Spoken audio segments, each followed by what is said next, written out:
Welcome to Divyanshi Academy. Hello, my dear student. How are you? I hope all are well. मैं कौशिक आपका स्वागत करता हूं आपके अपने YouTube चैनल दिव्यांशी एकेडमी पे। तो ये हमारा पार्ट 3 है 8.1 एक्सरसाइज का। आपके मेरे को पता है आपके एग्ज़ाम चल रहे हैं, लेकिन ये आने वाले बच्चों के लिए भी सही रहेगा, और अगर आप भी रिवीजन करना चाहते हैं तो आप भी कर सकते हैं। ठीक, तो ये पार्ट 3 है हमारा, जो कौन सा है, एक्सरसाइज 8.1 जो चल रही थी। एक्सरसाइज किसकी चल रही थी? क्लास 10th का है, चैप्टर 8 इंट्रोडक्शन टू ट्रिग्नोमेट्री। इसकी जो एक्सरसाइज चल रही थी हमारी 8.1 चल रही थी। इसकी एक्सरसाइज 8.1 चल रही थी। हम लोगों ने 8 क्वेश्चन देख लिए थे। 9वां क्वेश्चन मैंने आपको होमवर्क में दिया होगा। आशा करता हूँ आपको 8 क्वेश्चन तक इजीली समझ में आ गया होगा, है ना? क्योंकि 8 क्वेश्चन तक मैंने आपको स्टेप बाय स्टेप करा दिया था। ठीक, अब 9वां क्वेश्चन देखते हैं हम लोग। जो आपको 9वां क्वेश्चन दिया था होमवर्क में, ये था in triangle ABC right angle at B if tan A बराबर 1/√3 find the value of sine. पहला जो पार्ट है इसमें sine A cos C plus cos A sine C निकालना था। ठीक, अब हमें tan A गिवन है। tan A क्या होता है? Perpendicular upon base. ठीक, चलिए सॉल्यूशन की तरफ बढ़ते हैं। देखिए, let us assume that triangle ABC is a right angle. Right angle जो दे रखा है हमें वर्टेक्स B पे दे रखा है। ठीक, ये हमने ट्रायंगल बना लिया, right angle triangle, B vertex दे दी। ठीक, अब क्या करेंगे इसमें आगे? गिवन क्या क्या है हमें कि tan थीटा, ठीक, tan थीटा नहीं, tan A की जो वैल्यू है 1/√3 हमारी गिवन है। ठीक, तो tan A बराबर क्या होता है हमारा? Side opposite to angle A upon side adjacent to angle A। Side opposite to angle A क्या है? BC, और side adjacent to angle A क्या है? AB। अगर इसको हम लोग परपेंडिकुलर और बेस और हाइपोटेनस की फॉर्म में अगर देखें तो tan थीटा जो होता है हमारा परपेंडिकुलर अपॉन बेस होता है। ठीक, तो 1/√3 की वैल्यू, परपेंडिकुलर 1 हो गया, बेस कितना हो जाएगा? √3 हो जाएगा। इसको हम लोग ग्राफ इसमें डायग्राम में शो कर देते हैं इसको। ठीक, ये लिख दिया। अब ट्रायंगल ABC में हम लोग पाइथागोरस अप्लाई करेंगे, क्योंकि हमें AC की वैल्यू निकालनी है। और AC क्या है इसका? AC हमारा डायगोनल है। अब डायगोनल है, हाइपोटेनियस है। हाइपोटेनियस कैसे? क्योंकि 90 डिग्री B और B के सामने वाली, जो 90 के सामने वाली साइड होती है राइट एंगल ट्रायंगल में, वो हाइपोटेनियस होता है। तो पाइथागोरस का थ्योरम AC स्क्वायर बराबर AB square plus BC square. AC square बराबर AB की वैल्यू है √3, तो √3 का होल स्क्वायर, BC की वैल्यू 1 है तो 1 का होल स्क्वायर। अब √3 का स्क्वायर क्या होता है? 3, और 1 का 1 ही रहेगा। 3 + 1 4, AC की वैल्यू √4, और AC बराबर हमारा 2 आ जाएगा। इसको हम लोग यहाँ शो कर देते हैं। ठीक है, AC की वैल्यू 2 आ गई। अब क्या करना है हमें? Sine A cos C plus cos A sin C निकालना है। तो इससे मैंने आपको बताया था ना, पहले जो जो चीज़ें पूछी हूँ उनकी वैल्यू रख लेते हैं। वैल्यू रखने से क्या है, इजी क्वेश्चन पड़ जाएगा, हम डायरेक्टली पुट कर देते हैं। भाई कभी कभार क्या होता है कि हमें साइड लेने में प्रॉब्लम हो जाती है। ठीक, तो देखिए, ये पीछे वाला डायग्राम था भी जो था। साइन A क्या होता है? Side opposite to angle A upon hypotenuse. Cos A बराबर क्या होता है? Side adjacent to angle A upon hypotenuse. ठीक है, साइन C उसी तरह से एंगल चेंज हो गया, इधर C आ जाएगा और इधर भी C आ जाएगा। फॉर्मूला सेम रहेगा, लेकिन एंगल चेंज हो जाएगा और साइड भी चेंज हो जाएगी इसमें फिर।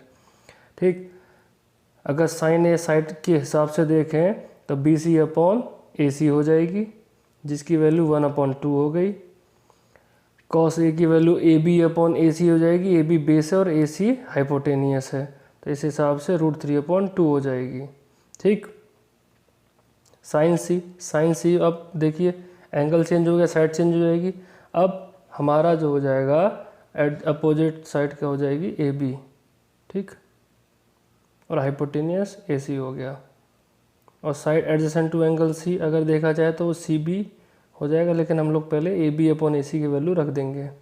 ठीक, √3/2 आ गया। उस हिसाब से बी सी अपॉन ए सी हो जाएगा, तो ये 1/2 हो जाएगा। यही 4 वैल्यू पूछी थी उसमें, इन चारों को अब अकॉर्डिंग टू क्वेश्चन हम लोग पुट करते हैं और उसको सॉल्यूशन करते हैं आगे। नाउ साइन ए बराबर 1/2, कॉस ए बराबर √3/2, साइन सी बराबर √3/2 और कॉस सी बराबर 1/2। ठीक, तो आगे बढ़ते हैं। देखिए, sign A cos C plus cos A sign C. Sign ए की वैल्यू 1/2, कॉस सी की वैल्यू 1/2, कॉस ए की वैल्यू √3/2 और साइन सी की √3/2। वैल्यू रख दी 1/2 1/2 प्लस √3/2 इंटू √3/2। ठीक, 1/2 क्या हो जाएगा और 1/2 1/4, √3/2 इंटू √3/2 क्या हो जाएगा 3/4। √3 इंटू √3 3 होता है, क्योंकि रूट उठ जाएगा, स्क्वायर बनना है। अब इसमें 4 एलसीएम ले लेंगे। ठीक, 4 एलसीएम लेने के बाद ये वो क्या बन जाएगा 1 + 3/4 हो जाएगा, है ना। आगे 1 + 3 बराबर 4/4 हो गया। 4 से 4 कट गए, 1 आ गया। ठीक, क्या आंसर आ गया हमारा इसका 1 आ गया। तो ये क्वेश्चन आपको समझ में आ गया होगा। ऐसे ही करेंगे आप, एक भी मार्क्स आपका कटेगा नहीं और आप इजीली इसको कर देंगे। ठीक, एक भी स्टेप ऐसा नहीं है जो आपको समझ में नहीं आया होगा। एक एक चीज़, जैसे छोटे बच्चों को ABCD पढ़ाते हैं, वैसे आपको एक एक स्टेप इसमें लिख दिया है और कर भी दिया, आपको समझ में भी आ गया होगा। ठीक, अगले पार्ट की तरफ बढ़ते हैं। अगला पार्ट जो है cos A cos C minus sign A sign सी दे रखा है। ठीक है, वैल्यू अभी हमने निकाली थी। ठीक, वैल्यू क्या थी, साइन ए की 1/2 और कॉस ए की √3/2, साइन सी की √3/2 और कॉस सी की वैल्यू थी 1/2। ठीक, वैल्यू इसमें रख देंगे, कॉस ए की √3/2 रख दी, कॉस सी 1/2 अकॉर्डिंग जो हमने निकाली थी। ठीक है, नाउ साइन ए की वैल्यू है 1/2, साइन सी की वैल्यू है √3/2। दोनों सेम दिख रही हैं आपको। ठीक, सेम दिख रही हैं, इसको सॉल्व करना चाहे कर सकते हो। √3/4 माइनस √3/4, ये क्या होगा, पूरा पूरा कट जाएगा, पूरा पूरा कट जाएगा, तो इसका आंसर क्या आ जाएगा हमारा 0 आ जाएगा। ठीक, तो ये पार्ट भी आपको समझ में आ गया होगा। पहले वाला जो पार्ट था उसका आंसर 1 आया था। ठीक, ये देखिए 1 आ गया, और सेकंड वाले पार्ट का आंसर जो आया हमारा वो क्या आया, 0 आया है। ठीक, तो दोनों पार्ट आपको समझ में आ गए होंगे। अब हम लोग, ये 9th क्वेश्चन आ गया होगा समझ में आपको। अगर आ जाए तो आप प्लीज़ लाइक कर दीजिएगा, कमेंट ज़रूर करिएगा प्लीज़। ठीक, अब हम लोग अगले क्वेश्चन की तरफ मूव करते हैं, क्वेश्चन नंबर 10 की तरफ। 10th क्वेश्चन इम्पोर्टेंट है, बहुत इम्पोर्टेंट है। ठीक, in triangle PQR right angle at Q PR + QR = 25 centimetre and PQ = 5 centimetre. Determine the value of sine P, cos P and tan P। देखिए 10वां question है, तो easy तो नहीं रहेगा। ठीक है, अब इसमें क्या है, आपको ट्रायंगल की साइड्स, एक साइड दे रखी है, बाकी दो साइड का सम दे रखा है आपको 25। ठीक, PR और QR का साइड का सम है 25। तो अब हमें क्या करेंगे, सेम फॉर्मूला लगेगा, सेम पैटर्न है, सेम तरीका है, कोई इसमें अलग फॉर्म नहीं लगेगी, कोई अलग मेथड नहीं लगेगा। अभी तक जितने भी मेथड लगाए वही मेथड इसमें लगेगा। देखिए सॉल्यूशन की तरफ बढ़ते हैं। In triangle PQR right angle at Q बन गया PQR। ठीक, अब PQ की वैल्यू दे रखी है आपको। पहले PR + QR बराबर देखा 25, तो यहाँ से हम लोग किसी एक की वैल्यू निकाल लेते हैं। PR बराबर क्या हो जाएगा 25 - QR हो जाएगा। ठीक, हो गया। दूसरी क्या दे रखा है, PQ दे रखा है। PQ की वैल्यू कितनी है, P और Q की दोनों के बीच में डिस्टेंस 5 सेंटीमीटर। ठीक, तो PQ की वैल्यू हमने डिनोट कर दी 5 सेंटीमीटर। ठीक, आगे बढ़ते हैं। In triangle P Q R अगर हम लोग अब पाइथागोरस थ्योरम अप्लाई करते हैं तो according to Pythagoras P R हमारा क्या है, हाइपोटेनियस, एंगल पी गिवन है तो पी के सामने वाली साइड हो जाएगी क्यू आर परपेंडिकुलर और पी क्यू हो जाएगा बेस। फॉर्मूला रख दिया, पी आर का स्क्वायर प्लस पी क्यू का स्क्वायर प्लस क्यू आर का स्क्वायर। अब पी आर बराबर जो निकाला हमने 25 माइनस क्यू आर उसको रख देंगे, पी क्यू की वैल्यू रख देंगे और क्यू आर ऐसे छोड़ देंगे। इससे क्या होगा, क्यू आर की वैल्यू हमें मिल जाएगी। ठीक, तो 25 माइनस क्यू आर का होल स्क्वायर बराबर 5 का होल स्क्वायर प्लस क्यू आर का होल स्क्वायर। अब 25 माइनस क्यू आर का होल स्क्वायर है मतलब ए माइनस बी का होल स्क्वायर।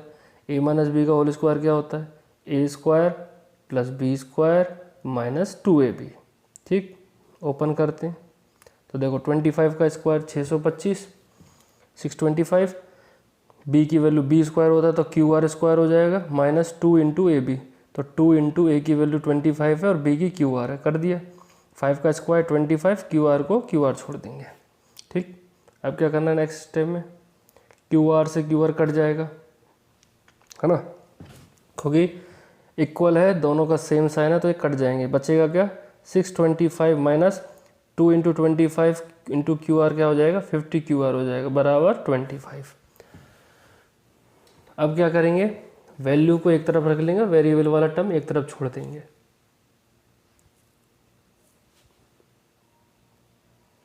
तो माइनस 50 क्यू आर बराबर हो जाएगा 25 माइनस 625। ठीक, अब 25 प्लस का है और माइनस का 625 है तो प्लस माइनस माइनस होता है, प्लस माइनस माइनस होता है तो 625 माइनस 25 25, लेकिन 625 वैल्यू बड़ी है तो इसलिए माइनस का साइन रहेगा। तो माइनस 50 क्यू आर बराबर क्या आ जाएगा, माइनस 600। माइनस से माइनस कैंसिल कर देंगे। ठीक, तो क्यू आर की वैल्यू कितनी आ जाएगी हमारी, 12 आ जाएगी। वो कैसे आई आपकी, इससे 50 से 600 12 टाइम कट जाएगा तो क्यू आर आ गया हमारा 12 सेंटीमीटर। देखिए क्यू आर आ गया, पी क्यू मिला हुआ था, अब पी आर हमें मिल जाएगा इजीली क्योंकि पी आर बराबर क्या, 25 माइनस क्यू आर। ठीक, फ्रॉम इक्वेशन 1, ये इक्वेशन 1 मान लीजिए। ठीक, पी आर बराबर हो जाएगा 25 माइनस क्यू आर की वैल्यू 12 है तो 25 माइनस 12, पी आर की वैल्यू हो जाएगी 13 सेंटीमीटर। ठीक, वैल्यूओं को डिनोट कर देते हैं, 12 और 13 इसका आ गया। अब sine P cos P tan P की वैल्यू निकालेंगे। ठीक, आगे बढ़ते हैं। अभी जो वैल्यू निकल के हैं वो सब यहाँ रख लेते हैं। पी क्यू की वैल्यू कितनी है, 5 सेंटीमीटर, क्यू आर की 12 सेंटीमीटर, पी आर की 13 सेंटीमीटर। आपको साइड्स की जो वैल्यू है वो निकालना तो आपको आ गया होगा by using Pythagoras theorem. Pythagoras क्यों लगा रहे हैं, क्योंकि ट्रायंगल जो है वो राइट एंगल ट्रायंगल है। ठीक, अब साइन पी जो होता है आपको पता ही होगा, मैं हर बार लिख देता हूँ इन चीज़ों को ताकि आपको याद रहे। Side opposite to angle P upon hypotenuse. ठीक, कॉस पी क्या हो जाएगा, side adjacent to angle P upon hypotenuse. देखिए टेन पी, टेन थीटा बराबर क्या बताया था मैंने आपको, sine theta upon cos theta. ठीक, साइन अपॉन कॉस करेंगे तो हाइपोटेनियस कैंसिल हो जाएगा, ऊपर वाली वैल्यू से देख सकते हैं। तो side opposite to angle P upon side adjacent to angle P आ जाएगा। ठीक, साइन पी कॉस पी और टेन पी तीनों निकाल दिए। अब अगर अकॉर्डिंग टू साइड देखें तो साइन पी की वैल्यू हो जाएगी Q R upon P R. ठीक, जिसकी वैल्यू आ गई 12 अपॉन 13। ठीक, क्यू आर की वैल्यू है 12 और पी आर की वैल्यू है 13। Cos P P Q upon R, P R. ठीक, हाइपोटेनियस पी आर है तो इसकी वैल्यू हो जाएगी 5 अपॉन 13। अभी मैंने बताया था tan V side opposite to angle P, तो Q R upon P Q हो जाएगा, जिस हिसाब से हमारा आंसर 12 अपॉन 5 आ जाएगा। ठीक, तो हमारी तीनों वैल्यू निकल के आ गई हैं। साइन पी की वैल्यू कितनी आई हमारी, 12 अपॉन 13, कॉस पी की वैल्यू कितनी आई, 5 अपॉन 13, और 10p की वैल्यू कितनी आई 12/5। ठीक, आपको ये आ गया होगा समझ में बिल्कुल अच्छी तरह। ठीक है, इसमें कोई डाउट होना नहीं चाहिए क्योंकि मैंने आपको एक एक स्टेप करके दिखा दिया है। ठीक ना, तो 10वां और 9th क्वेश्चन भी आपको समझ में आ गया होगा, 10th भी आपको समझ में आ गया होगा। अब एक्सरसाइज का हम लोग आखिरी क्वेश्चन करते हैं 11th क्वेश्चन। चलिए तो आगे बढ़ते हैं। 11th क्वेश्चन है कि state whether the followings are true और फॉल्स। ठीक, ट्रू और फॉल्स तो बताने लेकिन जस्टिफाई और आंसर, उसको बताना है अगर ट्रू है तो क्यों है और फॉल्स है तो क्यों है। ठीक, ठीक है, if true then Y, if false then Y. तो इसका आंसर हमें देना पड़ेगा। बाकी ट्रू फॉल्स तो आप डायरेक्टली बता देंगे, लेकिन कभी कभार क्या है लोग तुक्के में लगा देते हैं लेकिन रीज़न पता नहीं होता, इसलिए इसमें रीज़न बताना पड़ेगा। तो पहला जो पार्ट है इसका 11th का कि the value of 10a is always less than 1। ठीक, the value of 10a is always less than 1। तो इसका आंसर वैसे आप बताइए क्या हो सकता है। ऑलवेज लेस देन 1 हो सकती है, ट्रू या फॉल्स। तो मैं आपको बताता हूँ इसका आंसर फॉल्स है। क्यों? क्योंकि 1090 क्या होता है, इन्फिनाइट होता है। ठीक, अब इसको देखते हैं कि कैसे ऐसे ये फॉल्स हुआ है। तो देखिए सॉल्यूशन में बढ़ते हैं। इफ़ 0 डिग्री जो ए थीटा माना, जो एंगल है ए, वो हमने 0 डिग्री से 45 डिग्री के बीच में हमने मान लिया है। ठीक, तो दोनों तरफ 10a करेंगे तो 10a बराबर 1045 1 होगा, 10 0 0। आगे देखिए, इफ़ 1045 डिग्री ए बड़ा है और 90 डिग्री से छोटा है, तो दोनों तरफ 10a से करेंगे तो 1045 1 हो जाएगा और 1090 इन्फिनिटी हो जाएगा। तो इससे क्या पता लगता है हमारा, तो clearly the value of A is from 0 to infinite and not always less than 1।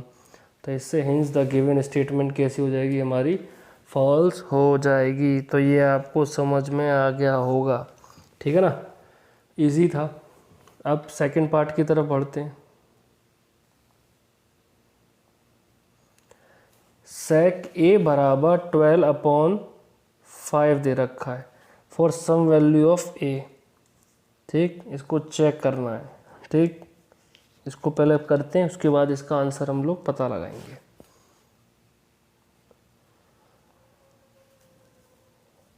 Late us assume that ABC is a right angle triangle. Vertex क्या दे रखी राइट एंगल की, बी ले ली हमने, right angle at vertex B. ठीक, diagram बनाते हैं, ये डायग्राम बन गया। एंगल ए ले लिया क्योंकि एंगल ए दे रखा है। गिवन में क्या है कि सेक ए बराबर 12/5। तो सेक ए क्या होता है हमारा, hypotenuse side adjacent to angle A. Cos का उल्टा होता है, रेसिप्रोकल होता है। तो AC हाइपोटेनियस है और AB इसकी एडजेसेंट साइड है। ठीक, अगर दूसरी तरह देखा जाए साइन ए की वैल्यू होती है हाइपोटेनियस अपॉन बेस। ठीक है, इनको मिटा देते हैं। तो वैल्यू डिनोट कर दी डायग्राम में, जैसे देख सकते हैं। अब बची BC। अब मैं आपको पिछले बाकी जितने क्वेश्चनों में करके आया हूँ आप सब तो इजीली कर लेंगे कि बची हुई साइड कैसे फोकस से निकालेंगे, बाय यूजिंग पाइथागोरस थ्योरम। तो in triangle ABC apply Pythagoras theorem. तो AC स्क्वायर बराबर AC स्क्वायर, क्यों? क्योंकि हाइपोटेनियस AC सबसे बड़ी साइड है, बराबर AB square plus BC square. तो आपको पता ही है पाइथागोरस क्या होता है कि द ग्रेटर साइड, जो बड़ी साइड होती है, the greater side, the square of a greater side is always equal to the other two side square, sum of other two side square. ठीक, तो AC का स्क्वायर हो गया बराबर AB का स्क्वायर प्लस BC का स्क्वायर।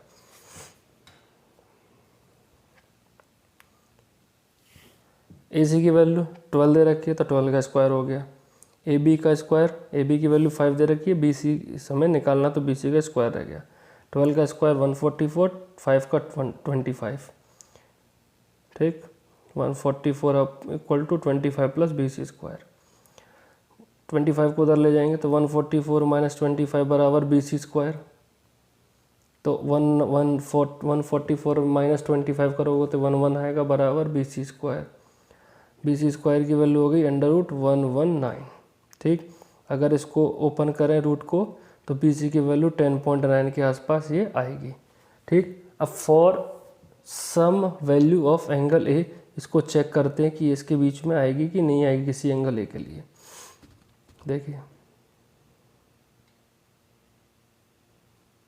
इसको 10.9 को उधर डिनोट कर देते हैं, कर दिया, आगे बढ़ते हैं। For given two side AC बराबर 12 एंड AB बराबर 5, BC should be such that कि AC माइनस AB से छोटा होगा BC और AC प्लस BC से, सॉरी AC माइनस AB से बड़ा होगा और AC प्लस BC से AC प्लस AB से छोटा होगा। तो देखिए 12 माइनस 5 और 12 प्लस 5, 12 माइनस 5 हो जाएगा 7, 12 प्लस 5 हो जाएगा 17। तो BC क्या है, 7 और 17 के बीच में रहना चाहिए। ठीक है, एंड BC बराबर 10.9, तो hints the given statement is true. क्यों, क्योंकि BC जो है वो 7 और 17 के बीच में होनी चाहिए और उसी के बीच में हमारी वैल्यू है, क्योंकि BC की वैल्यू क्या 10.9 है। ठीक, आगे बढ़ते हैं। आगे है कि cos A, third part, cos is the abbreviation used for the cosecant of angle A। ठीक है, cos A जो है कोसेकेंट ऑफ एंगल A का एब्रिविएशन है कि नहीं। ठीक, cosec A is the abbreviation used for the cosecant of angle A and cos A is the abbreviation used for the cosine of angle A। According to the condition हम लोग क्या कह सकते हैं, स्टेटमेंट फॉल्स है। ठीक, ये तो बहुत इजी था। क्वेश्चन फोर्थ पार्ट है कि cot A is the product of cot and A। Good, solution क्या है इसका, the given statement is false. क्यों, क्योंकि दोनों का ए क्या है, इसमें एंगल है और कॉस एक टर्म है, तो इन दोनों का अगर इंटू करेंगे तो ये चीज़ नहीं बनती, इन दोनों का प्रोडक्ट से नहीं बनता है। क्यों, कॉट का ए जो है वो थीटा है, एंगल है। ठीक है, तो ये स्टेटमेंट तो वैसे ही फॉल्स है। चलिए आगे बढ़ते हैं। फिफ्थ पार्ट है इसका कि साइन थीटा बराबर 4/3 फॉर सम एंगल थीटा। इसको भी चेक कर लेते हैं। ठीक है ना, गिवन क्या है, साइन थीटा बराबर 4/3 दे रखा है। तो वी नो दैट साइन ए बराबर क्या होता है, परपेंडिकुलर अपॉन हाइपोटेनियस। ठीक, लेकिन देखिए देयरफॉर परपेंडिकुलर 4 है और हाइपोटेनियस 3 है। ऐसा तो कभी होता ही नहीं है कि हाइपोटेनियस परपेंडिकुलर से छोटा आ जाए। ये तो आपको देख के ही पता लग गया होगा। ठीक, तो in a right angle triangle hypotenuse जो होता है always greater than the remaining 2 side होता है। ये मैं आपको फर्स्ट क्वेश्चन से ही बताता आ रहा हूँ। तो इस वजह से क्या होगा, hints such value of sine theta is not possible, जिसकी वजह से स्टेटमेंट हमारी हो गई है फॉल्स। तो ये भी आपको इजी समझ में आ गया होगा। ये तो आपको क्वेश्चन देखते ही आ गया होगा कि हाइपोटेनियस कम है और परपेंडिकुलर ज़्यादा है, तो ये क्वेश्चन हमारा गलत हो गया। तो ये फिफ्थ पार्ट भी आपको समझ में आ गया होगा। ठीक, तो ये आपकी एक्सरसाइज का 11 क्वेश्चन का फिफ्थ पार्ट था, इसलिए आपकी आज 8.1 कंप्लीट हो गई है। 8.2 अब हम लोग आगे करेंगे। ठीक, तो आज जो पढ़ा है एक बार देख लेते हैं। देखिए फिफ्थ क्वेश्चन 11th का फिफ्थ पार्ट पढ़ा जिसका फॉल्स स्टेटमेंट था, fourth part false, third part भी फॉल्स था, उसकी कंडीशन दे दी थी। ठीक, सेकंड जो था वो ट्रू था हमारा। ठीक है, और फर्स्ट भी फॉल्स था, तो इसमें एक ही ट्रू था, बाकी सारे फॉल्स थे। ठीक, और कौन सा पढ़ा था हमने, 10वां क्वेश्चन पढ़ा था आज। 10वें में साइन पी की वैल्यू 12/3 आई थी, कॉस पी की 5/13 आई थी और टेन पी की वैल्यू 12/5 आई थी। ठीक, ये था हमारा 9th का सेकंड पार्ट जिसका आंसर 0 आया था। इजी था, आपको समझ में आ गया होगा। और इसके फर्स्ट पार्ट का आंसर क्या आंसर था इसका?